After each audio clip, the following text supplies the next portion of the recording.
Assalamualaikum, salam keluarga Malaysia. Berita perdana edisi 21 Oktober 2022. Saya Farhatul Asyati Osman. Dan juga saya, Ivan Toh. Berikut paparan utama malam ini. Beri mandat kepada BN, tubuh kerajaan kuat dan stabil.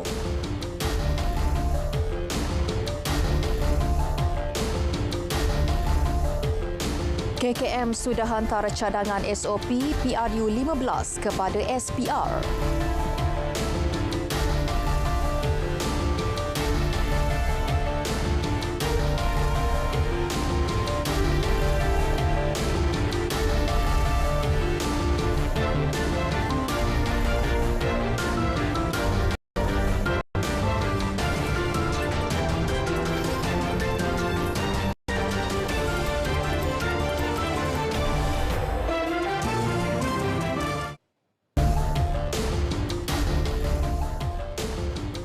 Perdana Menteri Datuk Seri Ismail Sabri Yaakob menegaskan negara memerlukan kerajaan yang kuat dan stabil. Justru rakyat diingatkan membuat pilihan tepat agar kebajikan, ekonomi dan pembangunan yang adil dapat dilaksanakan. Menurut Perdana Menteri, Kerajaan Keluarga Malaysia diterajuinya terbukti cekap, berintegriti dan beramanah melaksanakan pelbagai program khusus untuk rakyat.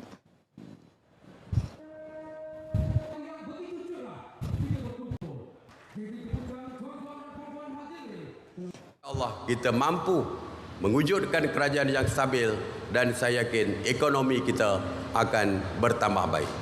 Jadi tuan-tuan dan puan-puan, kuasa kepada tuan-tuan, saya dah pulangkan mandat kerajaan yang ada hari ini kepada tuan-tuan dan puan-puan untuk menentukan. Saya bubarkan parlimen kerana tak tahan dengan tomahan-tomahan yang mengatakan kerajaan hari ini kerajaan tebuk atap, kerajaan tebuk belakang, kerajaan tebuk macam-macam. Beliau berucap pada program Ramah Mesra Perdana Menteri bersama warga Ketengah di perkarangan Kompleks Sukan Bandar Seri Bandi, Kemaman.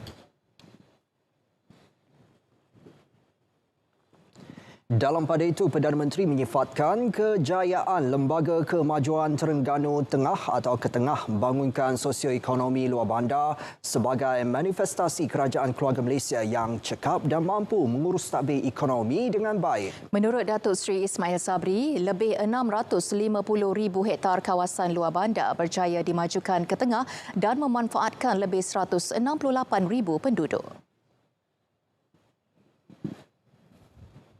Saya ingin merakamkan tahniah atas kejayaan Ketengah dalam melaksanakan program pembangunan ekonomi dan sosial apabila berjaya memajukan kawasan luar bandar melebihi 650,000 hektar yang memberikan manfaat kepada lebih 168,000 penduduk. Saya yakin dengan kemampuan Ketengah untuk membangunkan kawasan Ketengah ini.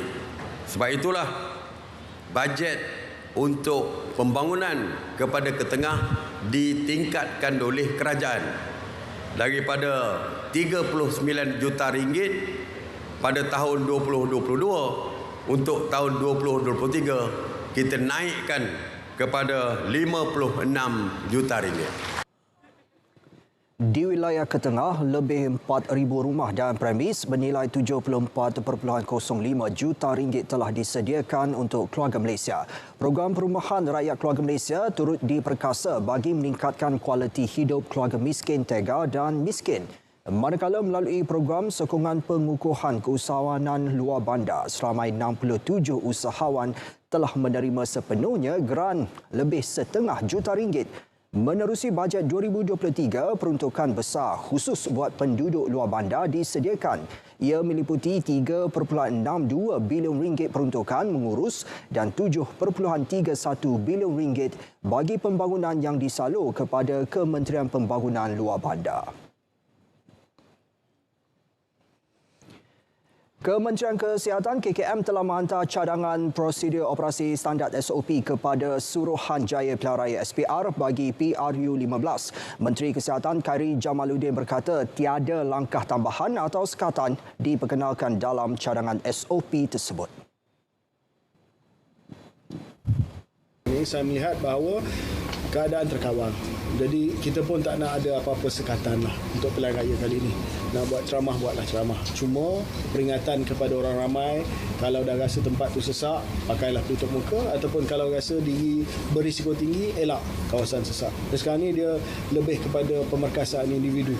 Dia kena buat keputusan. Ya. Soal pengundian, kita dah bagi cadangan SOP kepada SPR di tempat mengundi nanti. Dan itu biar SPR yang umumkanlah. Ya. Kita dah bagi cadangan daripada KKM supaya pengundian itu dapat dijalankan dengan selamat. Memperkasa komuniti dengan bimbingan psikososial dan aktiviti turun padang menjadi aspirasi utama skuad wajah Jabatan Pembangunan Wanita JPW. Hasrat itu diyakini mampu meningkatkan kesedaran golongan berkenaan tentang isu-isu jenayah bagi menghentikan keganasan terhadap wanita. Menurut Pengarah Bahagian Pembangunan Psikologi JPW, Dr. Raja Kamariah Raja Muhammad Khalid, skuad wajah berperanan sebagai ejen perkhidmatan sosial masyarakat. Ini merangkumi keperluan kemahiran, keseimbangan keuangan dan kepimpinan. Malah model itu berupaya melahirkan wanita yang lebih berdikari dan peka dengan keperluan masyarakat.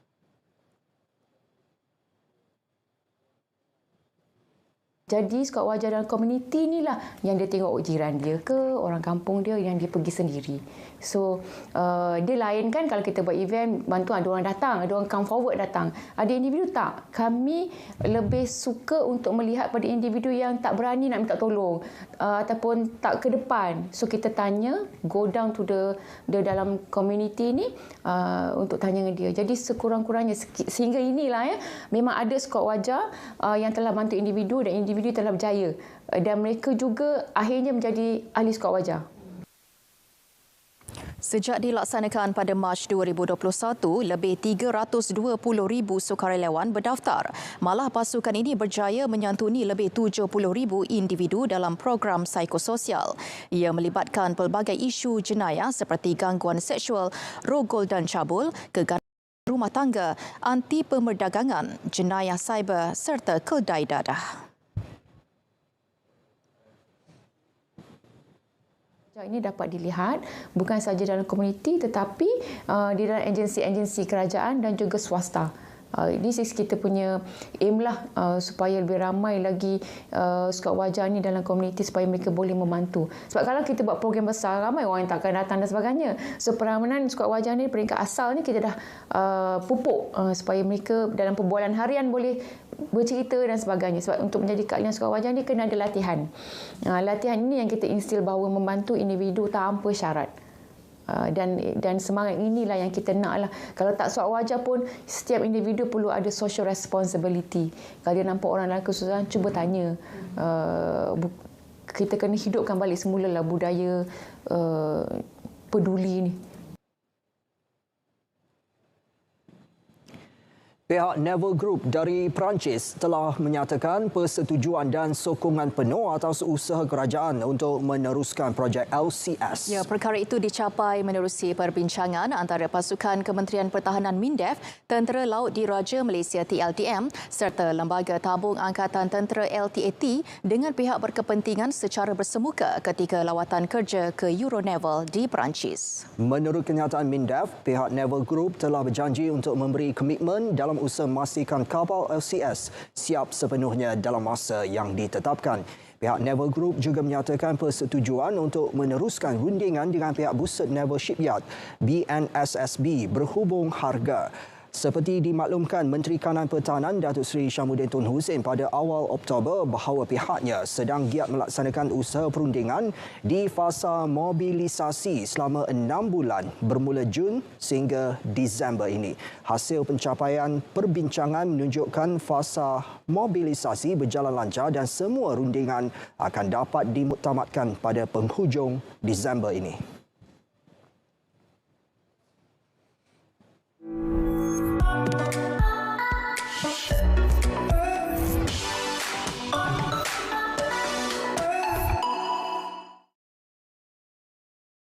Hepatitis adalah penyakit keradangan hati akibat daripada jangkitan virus hepatitis. Hepatitis A yang berjangkit melalui pencemaran makanan dan air biasanya menyebabkan jangkitan hati yang akut dan tidak berpanjangan.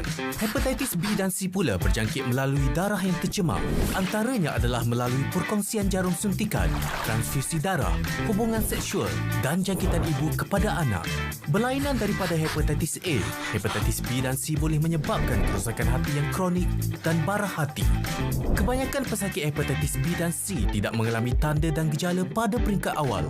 Tanda atau gejala seperti muntah darah, jaundice dan busung hanya akan muncul setelah penyakit hepatitis menjadi semakin kronik. Oleh itu, lakukan ujian saringan hepatitis jika anda berisiko tinggi untuk mendapat jangkitan dan dapatkan rawatan dengan segera jika perlu di klinik kesihatan terdekat. Bersama kita cegah hepatitis. Agenda Nasional Malaysia Sihat ANMS kini menemui anda melalui siri jelajahnya. Saringan kesihatan, pertandingan, aktiviti cabar diri, pencarian bakat, amalan penjagaan kebersihan persekitaran, aktiviti interaktif dan macam-macam lagi. Bersama meriahkan jelajah ANMS di lokasi berhampiran anda. Hepatitis adalah penyakit keradangan hati akibat daripada jangkitan virus hepatitis. Hepatitis A yang berjangkit melalui pencemaran makanan dan air biasanya menyebabkan jangkitan hati yang akut dan tidak berpanjangan. Hepatitis B dan C pula berjangkit melalui darah yang tercemar. Antaranya adalah melalui perkongsian jarum suntikan, transfusi darah, hubungan seksual dan jangkitan ibu kepada anak. Berlainan daripada hepatitis A, hepatitis B dan C boleh menyebabkan kerosakan hati yang kronik dan bara hati. Kebanyakan pesakit hepatitis B dan C tidak mengalami tanda dan gejala pada peringkat awal. Tanda atau gejala seperti muntah darah, jaundice dan busung hanya akan muncul setelah penyakit hepatitis menjadi semakin kronik.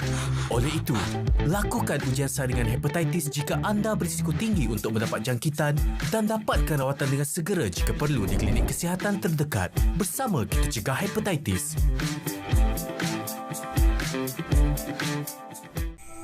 Batuk ayah semakin teruk. Demam ayah pula tidak berkurangan.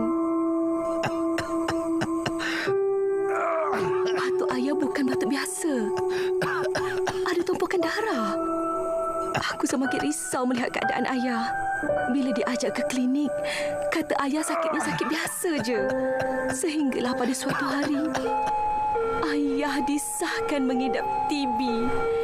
Kata doktor, sakit ayah semakin tenat. Akhirnya ayah meninggalkan kami buat selama-lamanya. Keengganan ayah mendapatkan rawatan awal akhirnya menyebabkan kematiannya. Adik saya juga dijangkiti TB. Nasib baiklah mendapat rawatan awal. TB boleh menyebabkan kematian jika tidak dirawat. Hepatitis adalah penyakit keradangan hati akibat daripada jangkitan virus hepatitis. Hepatitis A yang berjangkit melalui pencemaran makanan dan air biasanya menyebabkan jangkitan hati yang akut dan tidak berpanjangan.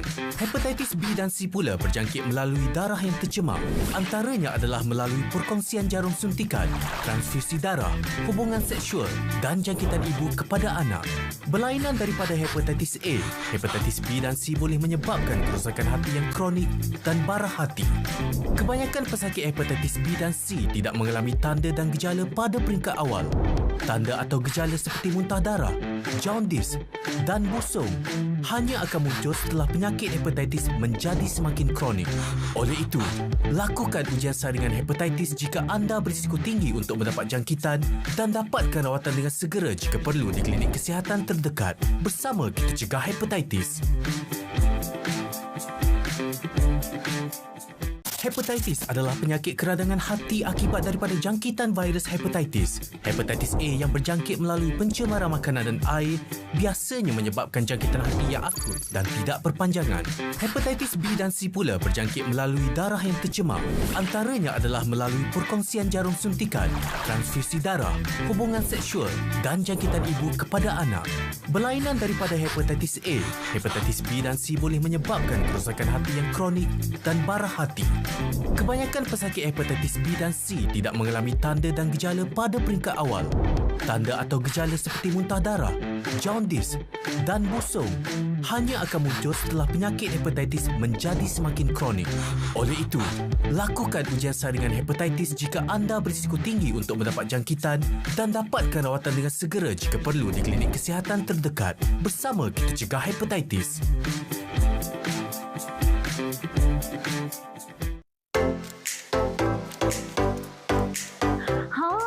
Demi menyambut seruan kerajaan untuk bercuti dan negara, kami nak ajaklah satu family kami ni bercuti kat tempat-tempat menarik dekat wilayah persekutuan you all. Hey, jangan ingat Putrajaya ni kawasan pentadbiran je. Sebenarnya banyak tempat-tempat menarik tau. Sat ni nak pergi tengok. Oh, tiba-tiba laki kita teringin pula nak makan macam-macam. Apa lagi? Kita pula akan bawa pergi ke Kampung Baru Kuala Lumpur. Demi melayan suami, kami pergi ke mana you rasa? Kami pergi ke Labuan. Begitulah indahnya percutian kami di wilayah persekutuan. Hampa bila lagi? Jomlah.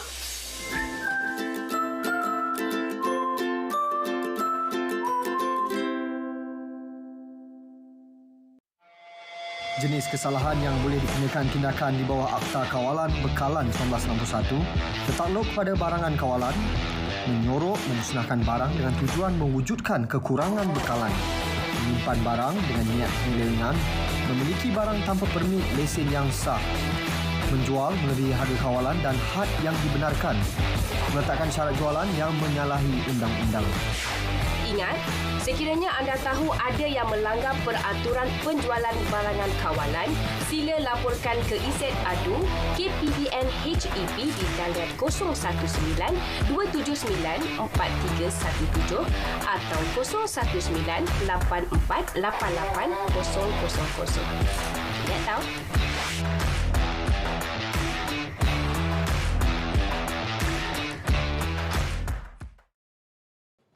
Bersua kembali. Kadar inflasi Malaysia November 2022 4.5%, lebih rendah berbanding 4.7% pada Ogos 2022. Ya, menurut Menteri di Jabatan Perdana Menteri Ekonomi Datuk Seri Mustafa Mohamed, perbandingan bulan ke bulan turut menunjukkan kadar inflasi September menyederhana kepada 0.1% berbanding 0.2% pada Ogos 2022. Bagi tempoh Januari hingga September pula, kadar inflasi negara adalah 3.3%. Bagi September, Malaysia mencatatkan kadar inflasi yang lebih rendah berbanding beberapa negara terpilih seperti zon Euro, Amerika Syarikat, Filipina, Thailand, Indonesia dan Korea Selatan. Langkah-langkah untuk mengawal kenaikan harga barangan yang menyumbang kepada kenaikan kadar inflasi terus dilaksanakan. Ini bagi memastikan keluarga Malaysia tidak terbeban dengan kenaikan kos sara hidup. Bagi merancangkan lagi aktiviti percutian domestik, Tourism Malaysia mengajukan program Jom Cuti Malaysia JCCM Travel Fair 2022. Ya, Ketua Pengarahnya Datuk Zainuddin Abdul Wahab berkata, pameran pelancongan itu merupakan platform terbaik untuk membantu penggiat industri yang terjejas akibat COVID-19 dengan menawarkan pakej pelancongan menarik kepada pengunjung.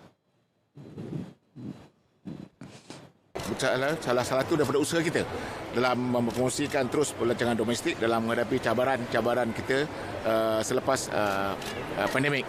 So daripada penelitian dan juga pengamatan Tourism Malaysia melalui pejabat-pejabat kita di seluruh negara, minat rakyat Malaysia untuk melancong khususnya untuk pasar domestik masih lagi tinggi dan kita tidak mengambil mudah dan akan terus memperiatkan lagi promosi pelancongan domestik. Banyak 20 pempamer terdiri daripada agensi pelancongan, pengusaha produk pelancongan, taman tema dan hotel menyertai JCCM Travel Fair kali ini. Mengadaptasi tema karnival menerusi segmen keluarga, pelbagai pengisian menarik turut diatur seperti persembahan kebudayaan, kuis pelancongan, sesi mewarna kanak-kanak serta penampilan khas pempengaruh media sosial seperti Faiz Diki dan Fikri Zamri. Pameran berlangsung selama 3 hari bermula hari ini sehingga 23 Oktober di MyTown Shopping Centre, Kuala Lumpur. Hepatitis adalah penyakit keradangan hati akibat daripada jangkitan virus hepatitis. Hepatitis A yang berjangkit melalui pencemaran makanan dan air biasanya menyebabkan jangkitan hati yang akut dan tidak berpanjangan. Hepatitis B dan C pula berjangkit melalui darah yang tercemar. Antaranya adalah melalui perkongsian jarum suntikan, transfusi darah, hubungan seksual dan jangkitan ibu kepada anak. Berlainan daripada hepatitis A, hepatitis B dan C boleh menyebabkan kerosakan hati yang kronik dan bara hati. Kebanyakan pesakit hepatitis B dan C tidak mengalami tanda dan gejala pada peringkat awal. Tanda atau gejala seperti muntah darah, jaundice dan busung hanya akan muncul setelah penyakit hepatitis menjadi semakin kronik. Oleh itu, lakukan ujian saringan hepatitis jika anda berisiko tinggi untuk mendapat jangkitan dan dapatkan rawatan dengan segera jika perlu di klinik kesihatan terdekat. Bersama kita cegah hepatitis. Adakah anda okey? Bukan sekadar bertanya khabar, malah mendengar tanpa menghukum. Bukan sekadar mendengar, malah hulurkan sokongan. Bukan sekadar kongsi masalah, malah dapatkan bantuan. Kerana berdiam diri bukan lagi pilihan. Minta bantuan itu tanda kekuatan. Adakah anda okey? Anda tidak keseorangan. Let's Talk Minda Sihat. Dapatkan bantuan ke arah kesejahteraan mental. Hepatitis adalah penyakit keradangan hati akibat daripada jangkitan virus hepatitis. Hepatitis A yang berjangkit melalui pencemaran makanan dan air biasanya menyebabkan jangkitan hati yang akut dan tidak berpanjangan. Hepatitis B dan C pula berjangkit melalui darah yang tercemar. Antaranya adalah melalui perkongsian jarum suntikan, transfusi darah, hubungan seksual dan jangkitan ibu kepada anak. Berlainan daripada hepatitis A, hepatitis B dan C boleh menyebabkan kerosakan hati yang kronik dan bara hati. Kebanyakan pesakit hepatitis B dan C tidak mengalami tanda dan gejala pada peringkat awal. Tanda atau gejala seperti muntah darah, jaundice dan busung hanya akan muncul setelah penyakit hepatitis menjadi semakin kronik. Oleh itu, lakukan ujian saringan hepatitis jika anda berisiko tinggi untuk mendapat jangkitan dan dapatkan rawatan dengan segera jika perlu di klinik kesihatan terdekat. Bersama kita cegah hepatitis.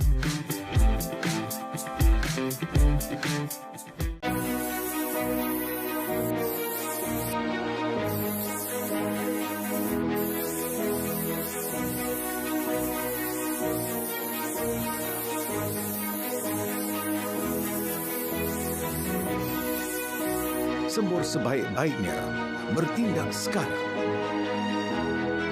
Lindungi keluarga anda.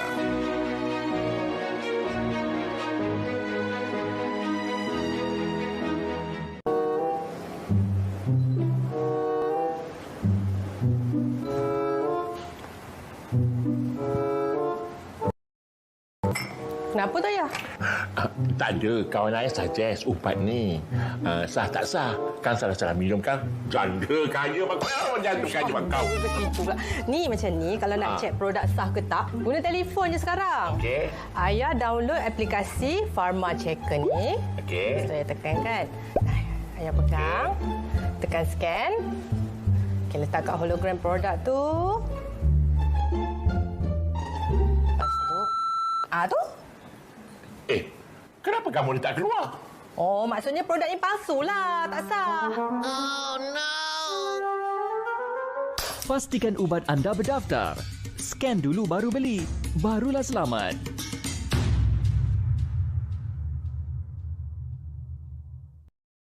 Hepatitis adalah penyakit keradangan hati akibat daripada jangkitan virus hepatitis. Hepatitis A yang berjangkit melalui pencemaran makanan dan air biasanya menyebabkan jangkitan hati yang akut dan tidak berpanjangan.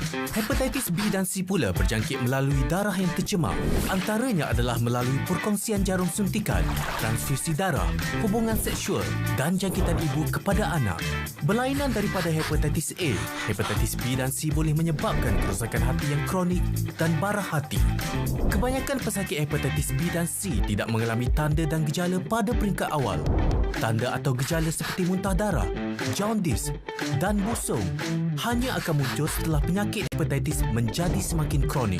Oleh itu, lakukan ujian saringan hepatitis jika anda berisiko tinggi untuk mendapat jangkitan dan dapatkan rawatan dengan segera jika perlu di klinik kesihatan terdekat. Bersama kita cegah hepatitis.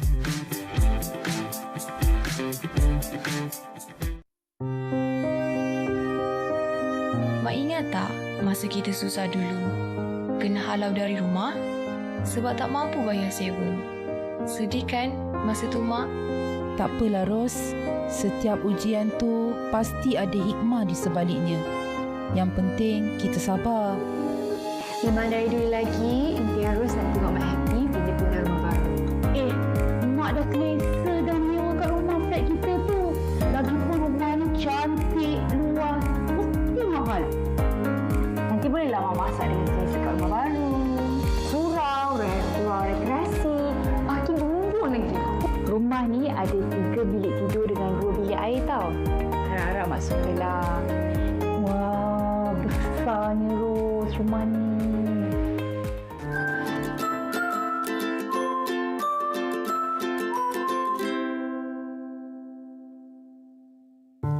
Perkhidmatan perubatan di seluruh negara memerlukan 2,000 beg darah setiap hari. Mengikut tinjauan, hanya 2.5% penduduk Malaysia mendermakan darah. Bagi setiap beg darah yang diperolehi, ia mampu menyelamatkan 3 nyawa. Kami perlukan darah anda. Jom derma darah.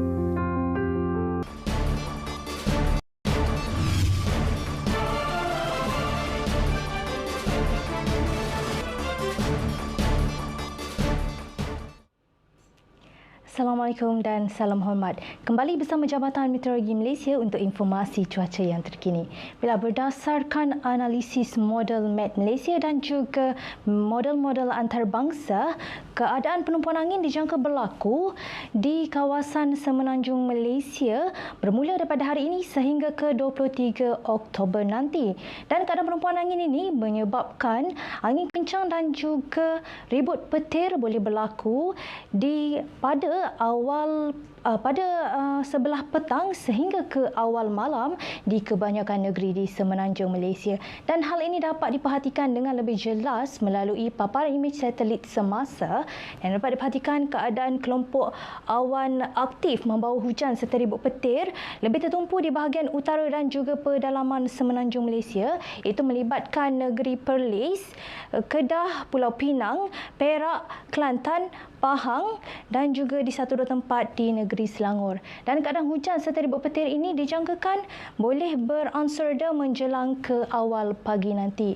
Di negeri Sabah pula, keadaan hujan serta ribut petir dilihat lebih tertumpu di bahagian pantai barat dan juga pedalaman, turut melibatkan wilayah Persekutuan Labuan, juga di bahagian Miri, Limbang, Bintulu dan juga Kapit di negeri Sarawak. Keadaan hujan serta ribut petir yang berlaku di negeri Sabah ini dijangkakan boleh beransur reda menjelang ke awal pagi nanti, manakala di negeri Sarawak ini dijangkakan boleh berlarutan sehingga ke pagi esok.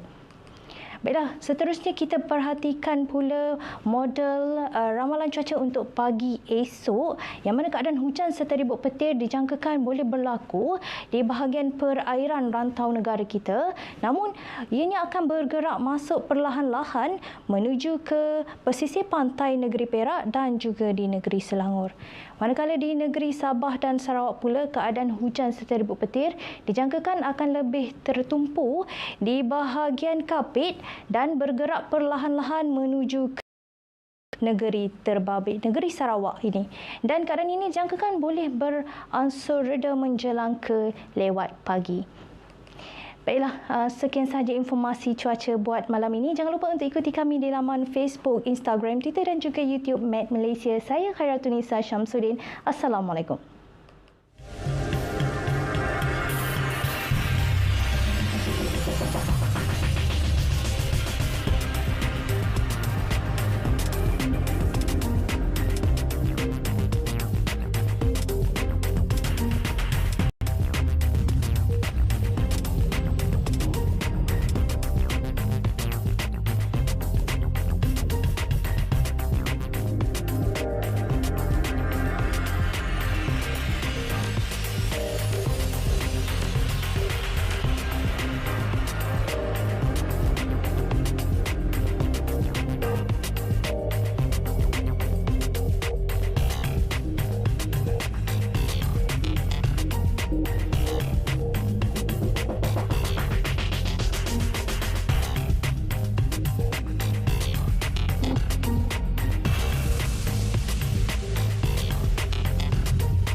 Terima kasih Mat Malaysia. Seterusnya, edisi sukan menyusul. Bersama Nazri Fahmi. Silakan.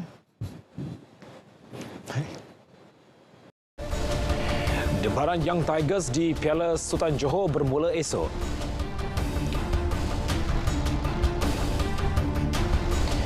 The City Boys impi penamat indah.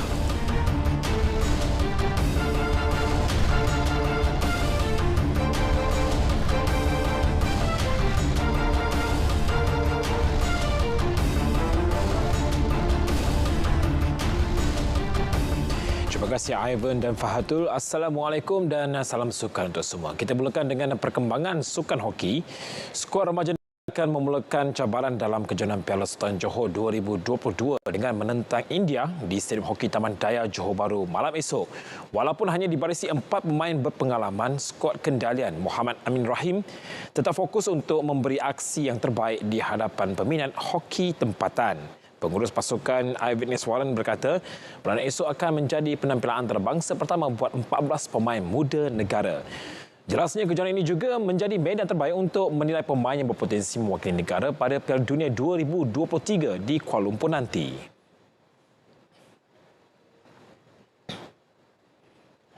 Pada saya, pasukan India merupakan salah satu pasukan yang terkuat di dunia kalau kita lihat ranking senior. Tapi apa yang lebih penting bagi kita adalah bagaimana kita mempersiapkan diri kita. Kita tidak seharusnya gentar dengan sesiapa. Apa yang kita harus fokus adalah kepada kendiri. Apakah pameran atau pencapaian terbaik yang kita boleh lahirkan. Sementara itu, pengurus pasukan India Muhammad Alam optimis pasukannya mampu menampilkan aksi terbaik meskipun baru saja tiba di Johor Bahru semalam. Yeah, it's the first match against Malaysia. And let's see how is the preparation of the Malaysian, because the Malaysian didn't play in the last 2 years due to COVID. So let's see. Focusing on the first match, match by match, we are planning to the trophies. Tomorrow we are planning a match against Malaysia, then South Africa, then Japan, then Australia, and DB. So we are planning on the match by match. Mereka ditemui ketika sidang media perlawanan di Iskandar Puteri. Perlawanan Piala Sultan Johor 2022 kali ini disertai Malaysia, Australia, India, Jepun, Afrika Selatan dan juara bertahan Great Britain. Perlawanan lain menyaksikan Australia menentang Jepun manakala Great Britain menentang Afrika Selatan. Kami impikan penamat yang gembira. Demikian tegas Ketua Jurulatih Kuala Lumpur KLCT FC Boyan Hodak yang mahu pasukannya meneruskan mimpi indah mereka pada musim ini dengan menjulang gelaran Piala Konfederasi Bola Sepak Asia AFC. Setelah membantu KLCT menambahkan kemarau 32 tahun menjuari Piala Malaysia, Boyan kini selangkah lagi untuk mencipta sejarah baru apabila anak buahnya turun menentang Klub Oman Al-Sib pada aksi final di Stadium Nasional Bukit Jalil petang esok. Menurut Boyan Hodak, kejayaan KLCT mara ke final Piala AFC ini diibaratkan seperti mimpi menjadi kenyataan kerana pasukannya sebelum ini tidak diletakkan sebarang sasaran tinggi dalam saingan tersebut. Whole this year actually was, but even from last year, everything was like a dream for us. First to win this Malaysia Cup after 32 years, then we didn't plan that immediately this first year we will qualify for AFC, and then our target was just, because we were hosts, our target was just to go through the group stage. So we still living our dream, and we just hope that it will go all the way.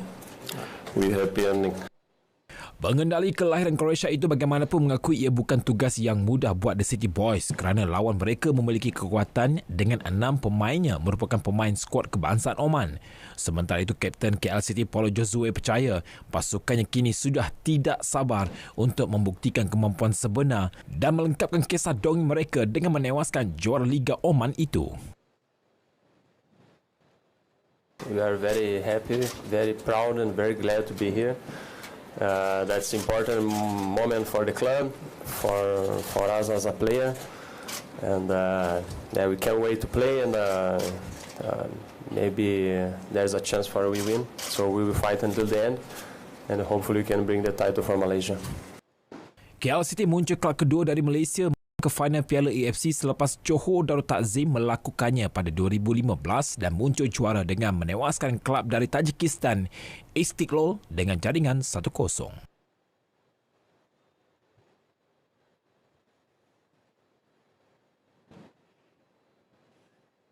Dalam pada itu, Ketua Jurulatih Al-Sib Rashid Jabbar enggan terjerat dengan status pasukannya yang dilihat sebagai pilihan untuk menjuarai aksi final ini. Sebaliknya, dia mahu pasukannya mengekalkan fokus dan bersedia menghadapi tentangan tuan rumah KL City di hadapan penyokong sendiri. Favorite in the finals, you know.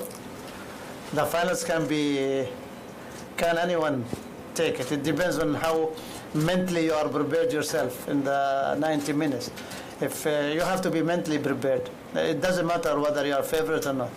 It is a 90 minutes fight. It is individual fights. Ini kali pertama Al-Sib dan KL City beraksi dalam saingan Piala AFC yang merupakan kejohanan kedua berprestij bagi kelab di Asia. Aksi final kedua-dua pasukan dijadual berlangsung pada jam 7 malam esok. Kita balik ke saingan Piala Malaysia. Ketua Jurulatih Terengganu FC TFC Nafuzi Zain menganggap perubahan peraturan jaringan di tempat lawan bakal menjadikan saingan Piala Malaysia kali ini menjadi lebih menarik dan mencabar bagi semua pasukan. Jelasnya format baru itu juga akan membuatkan perlawanan lebih seimbang dan turut mendebarkan bagi penonton yang menyaksikannya. Semalam Malaysian Football League mengesahkan format kelebihan jaringan di tempat lawan akan dimansuhkan dalam Piala Malaysia selaras dengan perubahan terkini AFC dan UEFA. Bagi Nafuzi Zain yang pasukannya bakal berdepan Sri Pahang FC di pusingan kalah mati pada Khamis ini, situasi itu membantu mental para pemain yang turun tanpa tekanan memikirkan kelebihan gol pasukan lawan. Tambahnya, perubahan ini juga menjadikan perlawanan lebih menarik serta sengit sehingga ke hujung permainan kerana setiap pasukan hanya perlu memburu kemenangan agregat. Sekiranya kedua-dua pasukan terikat secara agregat, selepas aksi timbal balik, perlawanan akan dilanjutkan ke masa tambahan selama 30 minit. Sekiranya kedua-dua pasukan masih lagi terikat, maka pemenang akan ditentukan menerusi sepakan penalti.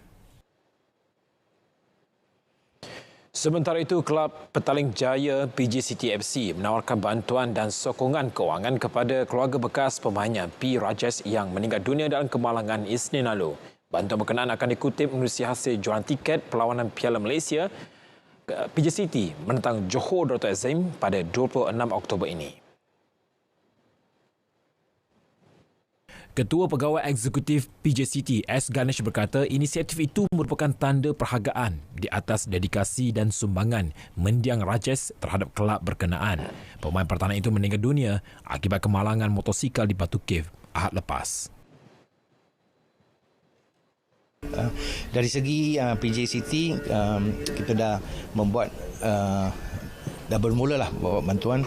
Kita start dengan kita beri expense untuk funeral sebanyak 10,000 yang dah beri kepada isteri mendiang. Kita akan terus ini kita chairman kita Datuk Sri Vijay Vishuran, dia berkata dia nak buat satu komitmen panjang untuk menolong keluarga mereka dari segi kewangan dan anak-anak yang muda inilah. So ini akan buat satu komitmen yang not short term lah, yang panjang. Tiket perlawanan Piala Malaysia antara PJCT dan JDT di Stadium MBPJ pada 26 Oktober ini boleh diberi secara dalam talian di www.tiketonline.com. 387 atlet, pegawai dan jurulatih kontijen Terengganu yang muncul naib juara Keseluruhan Sukan Malaysia Sokma 2022 bulan lalu menerima insentif kemenangan berjumlah 1.5 juta ringgit. Insentif sebagai tanda perhargaan terhadap usaha keras semua pihak yang membantu kontijen negeri meraih 64 emas, 49 perak dan 55 gangsa. Berdasarkan pencapaian tersebut, kerajaan negeri telah menaikkan jumlah insentif untuk setiap pingat yang disumbangkan oleh atlet. Pertambahan RM500 berbanding dengan insentif yang diberikan pada 2018 yang lalu.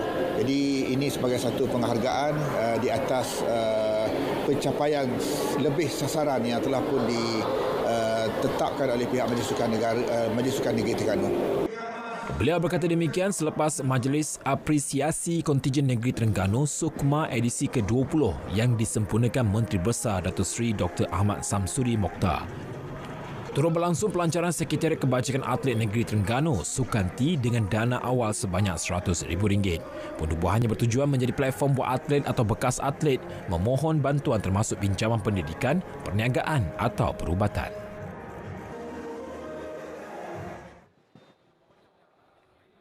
Sementara itu, atlet keno Syahidah Ashikin Rusli menjadi penerima insentif terbesar dengan jumlah RM33,500. Pada tamasya sukan tersebut, Syahidah telah menyumbang 4 pingat emas, 3 perak dan 6 gangsa selain turut memecah 3 rekod sukma dan kebangsaan. Menurutnya, tamasya yang berlangsung di Kuala Lumpur itu merupakan penampilan pertama dan juga terakhirnya kerana ingin menumpukan perhatian kepada bidang akademik.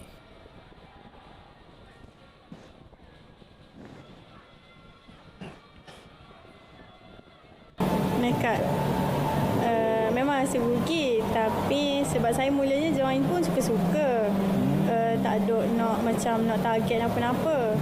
Ni pun menang unexpected sangat-sangat. Adalah macam suruh stay main, tapi keputusan mutamat tak main dah. Ada parents okey je lah? Parents terima je. Dalam pada itu, Kem Keno merupakan penyumbang pingat terbanyak kepada kontijen Terengganu dengan 5 emas, 8 perak dan 17 gangsa sekaligus menerima insentif tertinggi berjumlah RM286,000. Kem berpastikan pula menerima insentif RM194,000 selepas muncul sukan kedua terbesar menyumbang pingat dengan 9 emas, 12 perak dan 5 gangsa.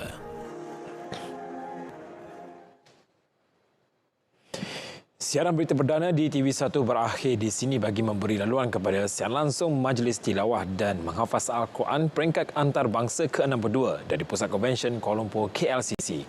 Terus ikuti berita perdana di saluran berita RTM melalui MyFreeview 123 dan aplikasi RTM Click.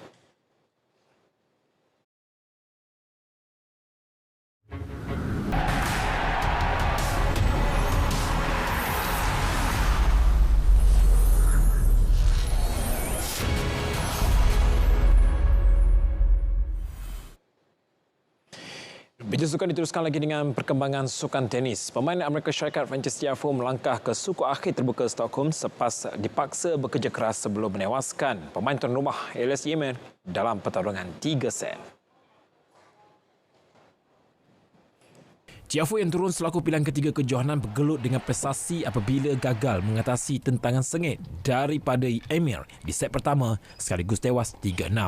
Namun pemain ranking ke-17 dunia itu bangkit memenangi set kedua menerusi tie break 7-6 sekaligus memaksa permainan bersambung ke set penentuan. Di set tersebut, Tiafoe sekali lagi terpaksa mengerah segala keringat untuk menafikan cabaran Iman dengan kejayaan 7-6.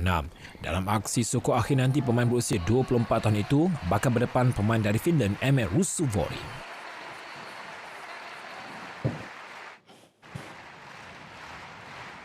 Sebelum itu, adik Emil, Mikael berjaya mara ke pusingan 8 pemain terbaik selepas menewaskan Tommy Paul dari Amerika Syarikat 6-2 dan 6-3. Meskipun bukan sebagai pemain pilihan, Mikael berjaya mendominasi permainan dan mengatasi Paul yang merupakan pemain ranking ke-31 dunia. Pemain ranking ke-79 dunia itu bagaimanapun berdepan tugas sukar apabila bakal menentang pilihan utama dari Greece, Stefanos Tsitsipas di suku akhir.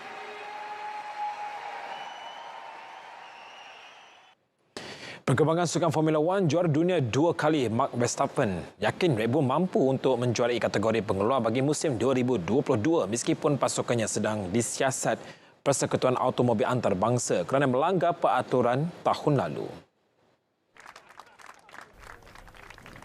Red Bull berpeluang menjuarai gelaran pengeluar jentera buat kali pertama sejak 2013 sekiranya Max Verstappen atau Sergio Perez memenangi Grand Prix Amerika Syarikat Ahad ini.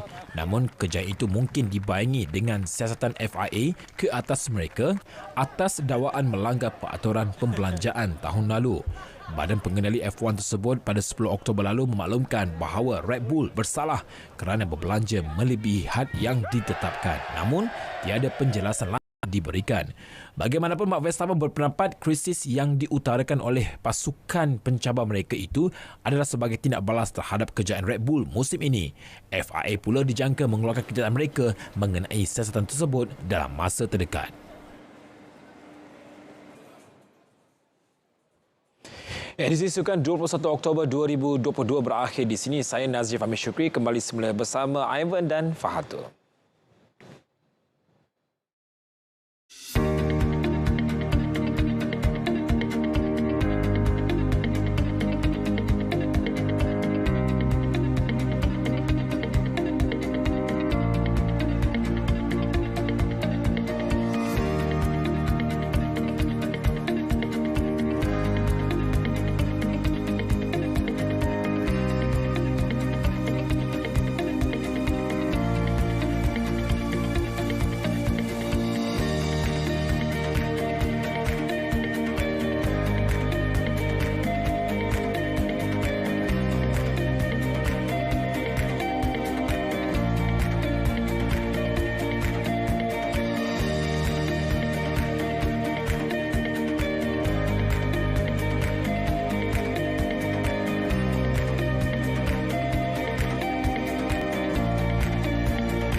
Myanmar bersetuju pelarian Rohingya dihantar pulang dari Bangladesh. Juga kebakaran kubah besar Masjid Raya, anggaran kos kerugian lebih 10 bilion rupiah. Saksikan perkembangan berita luar negara.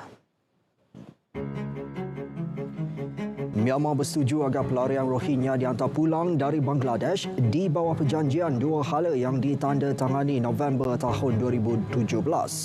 Menurut Menteri Luar Bangladesh AK Abdul Momen, China sebagai sekutu penting Myanmar akan memudahkan proses penghantaran pulang. Abdul Momen memberi taklimat kepada media sejurus selepas mengadakan pertemuan dengan utusan China ke Dhaka, Lee Jiming. Bangladesh kini menjadi tuan rumah kepada lebih 1.2 juta pelarian Rohingya yang berada di kemah sementara di selatan Cox's Bazar. Jumlah kerugian akibat kebakaran sebuah kubah besar Masjid Raya di Pusat Islam Jakarta Utara Rabu lalu dianggarkan lebih 10 bilion rupiah atau melebihi 3 juta ringgit. Bagaimanapun, Ketua Pusat Pengkajian dan Pengembangan Islam di pusat itu, Muhammad Subki berkata, anggaran pembaikan kubah itu sahaja melibatkan belanja lebih 5 bilion rupiah. Kubah tersebut runtuh selepas terbakar, namun ketika kejadian tidak ada seorang pun jemaah yang berada di dalam masjid tersebut kerana kerja pengubahsuaian sedang dilakukan. Jawatankuasa Penasihat Pusat Kawalan dan Pencegahan Penyakit CDC mengenai amalan imunisasi ACIP bersetuju memasukkan vaksin COVID-19 dalam jadual imunisasi yang disyorkan untuk golongan dewasa dan kanak-kanak.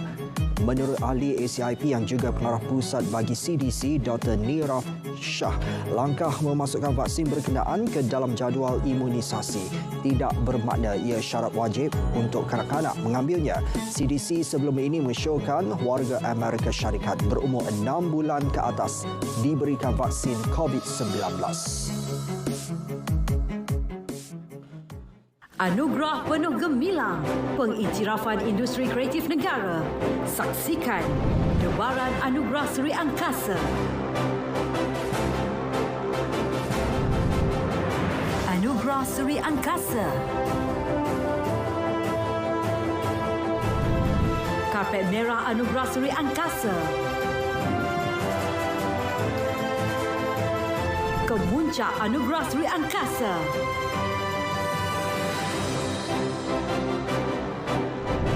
Dan apresiasi Anugerah Seri Angkasa. Yang terbaik hanya di TV2. Masih bersama berita perdana. Orang ramai dinasihatkan tidak bimbang dengan gelombang terkini jangkitan COVID-19 yang didorong saat varian XBB. Tegas Menteri Kesihatan Khairi Jamaluddin, meskipun varian XBB sudah dikesan di Malaysia, namun tiada jumlah peningkatan dari segi kemasukan hospital dan kematian yang direkodkan. Kita sudah mula kesan gelombang kecil yang mungkin datang daripada XBB. Kita dah kesan dah XBB di Malaysia dan saya akan buat kenyataan penuh pada minggu depan. Setakat ini ia tidak membawa kepada peningkatan dari segi kemasukan hospital dan kematian. Itu yang menjadi kayu ukur yang penting bagi saya. Namun demikian, saya menjangkakan bahawa kes akan meningkat sedikit untuk beberapa minggu akan datang. Mahkamah Tinggi Kuala Lumpur menetapkan 25 November ini untuk keputusan permohonan bekas Peguam Negara Tan Sri Tommy Thomas. Ia bagi membatalkan saman difailkan Datuk Seri Najib Razak berhubung dakwaan salah guna jawatan awam kerana mendakwanya atas pertuduhan melibatkan Wan MDB. Tarikh itu ditetapkan selepas mendengar hujahan kedua-dua pihak bagi permohonan Tan Sri Tommy untuk membatalkan saman tersebut. Sebelum ini, Peguam Yudisra berhujah bahawa Tan Sri Tommy mempunyai sejarah menyerang Datuk Seri Najib yang kini menjalani hukuman penjara 12 tahun di penjara Kajang. Sementara itu, Alan Adrian Gomez mewakili Tan Sri Tommy berhujah pertuduhan berkaitan 1MDB bukan pendakwaan politik dan tidak digugurkan walaupun selepas tempoh beliau sebagai Peguam Negara berakhir pada Februari 2020.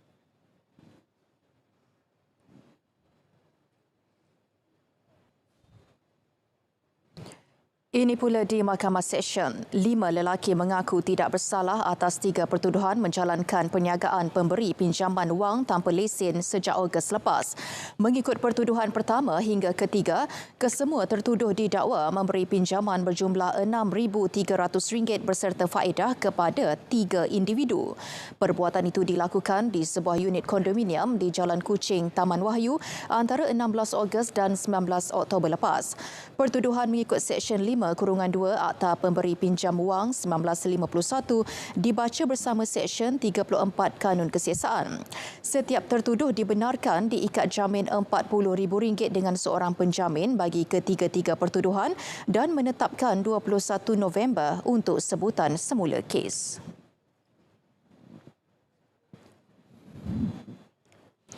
Seorang pengurus hartanah mengaku tidak bersalah di Mahkamah Majistrik Petaling Jaya atas pertuduhan melakukan khianat terhadap seekor kucing dengan mencampakkan haiwan itu dari tingkat 15 di sebuah pangsapuri Isnin lepas. Tertuduh Chan Kam Kin didakwa melakukan perbuatan tersebut sehingga menyebabkan kematian haiwan terbabit.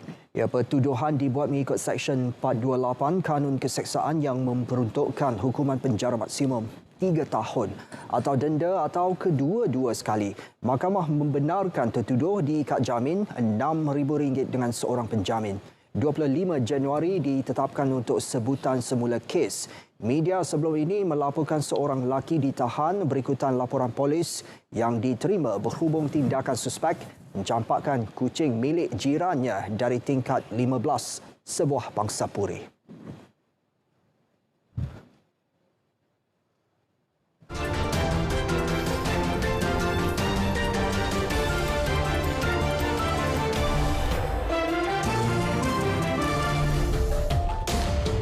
Lancong Resort cemas belalai air naik ke darat. Ya, kita saksikan paparannya dalam hashtag malam ini.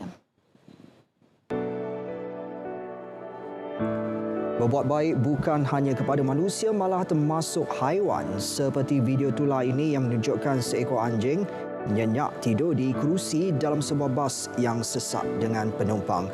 Penumpang dilihat sanggup berdiri dan membiarkan sahaja.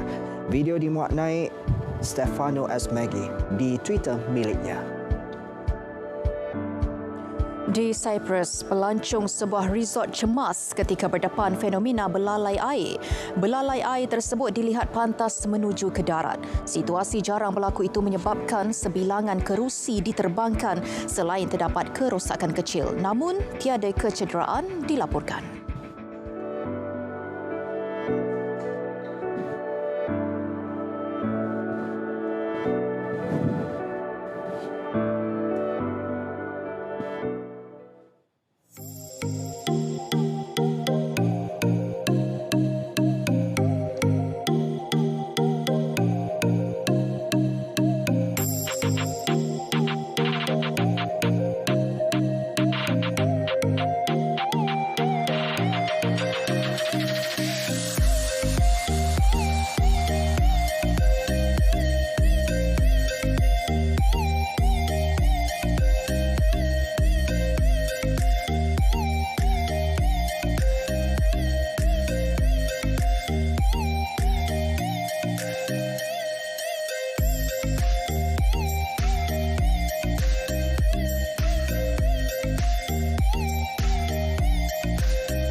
Baiklah, berita perdana 21 Oktober 2022 berakhir di sini. Dapatkan perkembangan sahih sepanjang masa melalui portal berita.rtm.gov.my.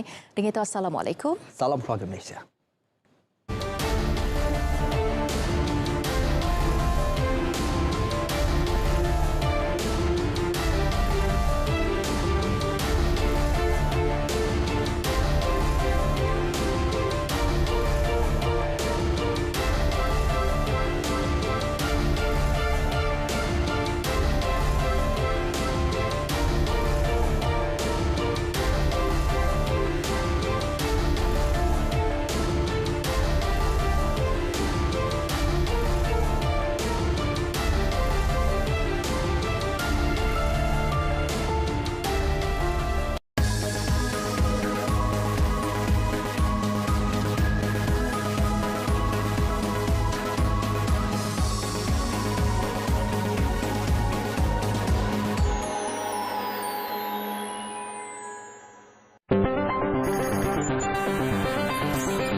Pada hari ini, 21 Oktober 1968, Penubuhan Institut Penyelidikan dan Kemajuan Pertahanan Malaysia, MARDI, diumumkan oleh Timbalan Perdana Menteri Yang Amat Berhormat Tun Abdul Razak Datuk Hussein di Kuala Lumpur. Pengumuman pembukaan seminar keempat yang dihadiri oleh wakil-wakil daripada 12 buah negeri. MARDI akan menjalankan penyiasatan dan kajian saintifik untuk kepentingan perusahaan pertanian. Hasil kajian ini akan diberikan kepada para pekebun kecil dan besar sebagai salah satu kaedah bagi membantu mengembangkan industri pertanian. Fokus MARDI tidak hanya tertumpu kepada aspek pengeluaran hasil sahaja, tetapi turut merangkumi pemprosesan dan penggunaan hasil pertanian.